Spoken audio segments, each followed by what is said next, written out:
Let me introduce to a new jargon, dynamic components. As of now, we discussed about various components. For example, what are functional components, what are class components, what are parent components, what are child components. I'm assuming you are clear about all those components. Inside this lecture, let's try to understand what are these dynamic components, why they are called as dynamic. In simple words, we can say dynamic components are the React components that are rendered dynamically based upon certain condition or based upon the data loaded at runtime. These dynamic components make your application flexible and interactive by rendering different components or loading them only when needed based upon certain conditions or based upon the data it receives from the backend. Here I have an example showing on how to conditionally render a component. App is a functional component, which is a parent component here. Inside this app component, we have a Boolean value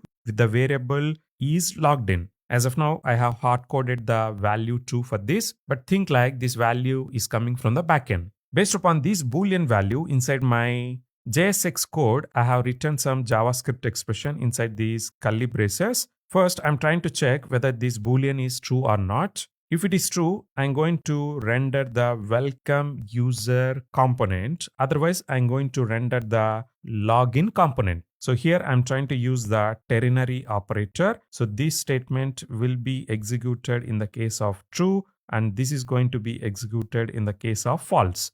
Here, based upon the logic, it is very clear. We will only load one of these two components. And which component is going to be loaded will be decided at the runtime based upon this Boolean value. So this is one classic example of dynamic component. We can say these two components are dynamic components because they will be loaded based upon a condition. Very similarly, we can also render dynamic components based upon the data that we receive from the backend. Here, let's assume this items array we are receiving from the backend. As of now, we have 3 elements inside this array. Using this items array, we are trying to invoke the map function, and using this map function, we are trying to invoke a arrow function, which is going to take care of displaying each item with the help of this list tag. If you have 3 items, you are going to have 3 li elements. Whereas if you have 10 different items, then you will have 10 different li elements inside this ul element.